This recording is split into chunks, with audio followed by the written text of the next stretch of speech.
They ripped my daughter from our home as I stood there, clutching crutches that made me look like a broken man.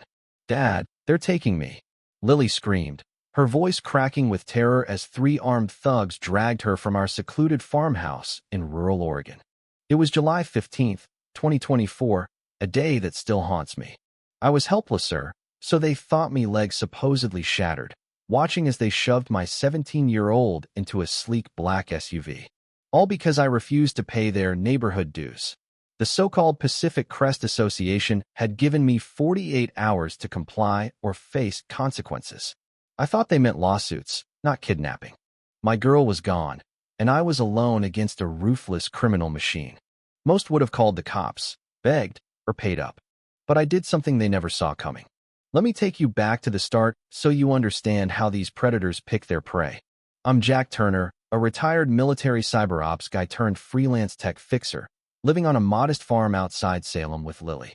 Since my wife died 4 years ago, it's just been us, making ends meet. Lily runs a viral video channel, Farm Girl Vibes, with 90,000 followers, sharing our rural life cows, drones, and all. She's a tech whiz, thanks to the coding and hacking tricks I taught her. To the neighbors, I'm just a gimpy tech nerd hobbling around after a supposed accident 3 weeks prior. But here's the kicker, my leg was fine. Those crutches? A prop in the greatest sting I've ever pulled. I knew these crooks were coming. Predators like them follow a playbook, target a lone dad with a valuable teen, an isolated property, and apparent wealth from our farm gear. Lily's online presence made us easy to track. They thought we were perfect victims. They were dead wrong. It started with a laughable letter from the Pacific Crest Association, $600 monthly fees, $12,000 in property upgrades, and veiled threats. It screamed scam, but instead of shredding it, I played along. I posted online. Anyone else get this fake association nonsense? What a joke. That was bait, painting me as a clueless farmer. I knew this wasn't random. These weren't petty cons. They'd researched us, knew our assets, and saw Lily's videos. This was organized crime. When I ignored their follow-ups, things escalated fast. Our mailbox was smashed, a gutted fish left on our porch with a note, "Pay or else." My truck's tires were slashed in a precise pattern, professional intimidation. Lily's trail cams caught 2 masked men scouting our land, moving like trained operatives. She asked, "Dad, should we call the sheriff?" I shook my head. We needed proof and a plan. Then came the call that flipped a switch in me.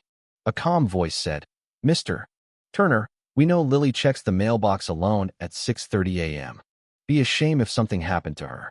The line went dead, and rage from my military days surged back. They'd threatened my daughter. That was their fatal mistake.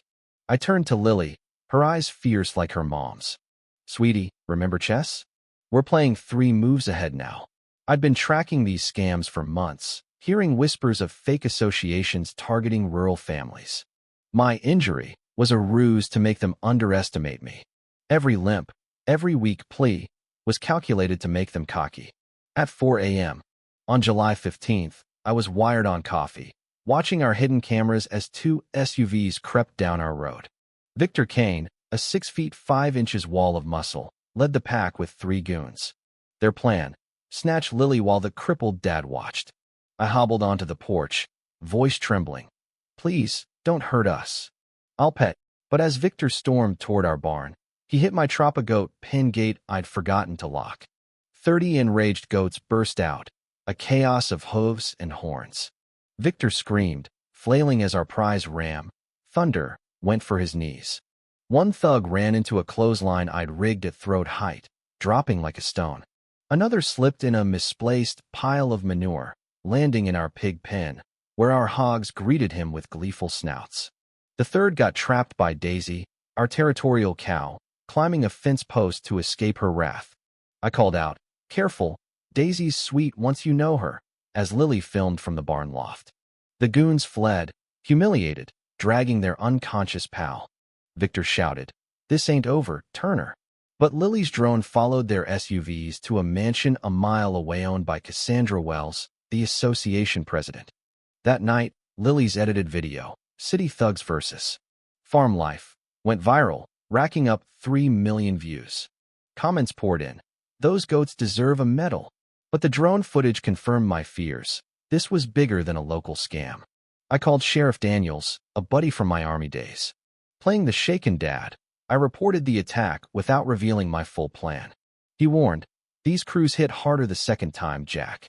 Lily and I dug deeper, finding Pacific Crest was a front, linked to 5 similar scams in Oregon and Idaho. 6 local families were paying thousands to avoid consequences. Their stories kids borrowed for hours. Elderly widows stalked a fire in me. Cassandra arrived at our farm the next day, all polished charm in a designer suit. "Mr. Turner, let's resolve this like adults," she purred, but her eyes were cold. Inside, she revealed her empire, targeting vulnerable families, escalating from fees to threats to abductions. "I earn $50,000 a month from 8 families here," she boasted. "Join me, Jack. Your tech skills could expand this." Refuse, and Victor returns with worse. While she gloated, Lily slipped a GPS tracker on her purse and snapped photos of her phone bank records, victim names, proof of her crimes. Cassandra gave us 24 hours. I dropped the crutches, shocking Lily. "My leg's been fine, sweetie." This was all to trap her. Hurt flashed in her eyes, but understanding followed as I explained my military intel background and months of preparation. Using the GPS, we visited 2 victim families, a couple whose son was traumatized, an elderly woman too scared to sleep. They agreed to testify. Lily uncovered Cassandra's secret.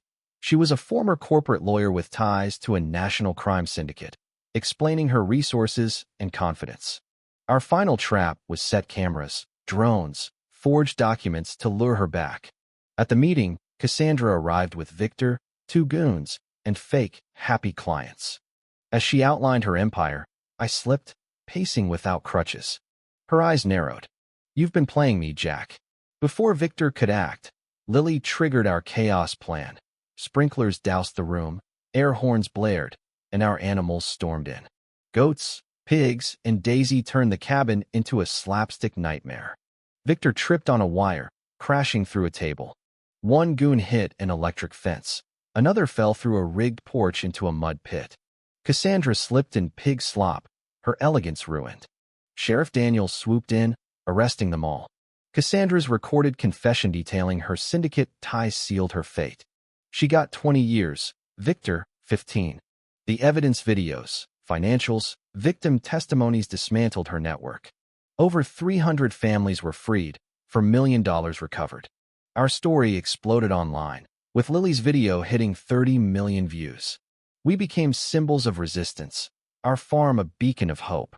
But as Cassandra was led away, her silent words chilled me. "You've only scratched the surface." What did she mean? Was there a bigger syndicate? Could they come for us? Where are you reading this?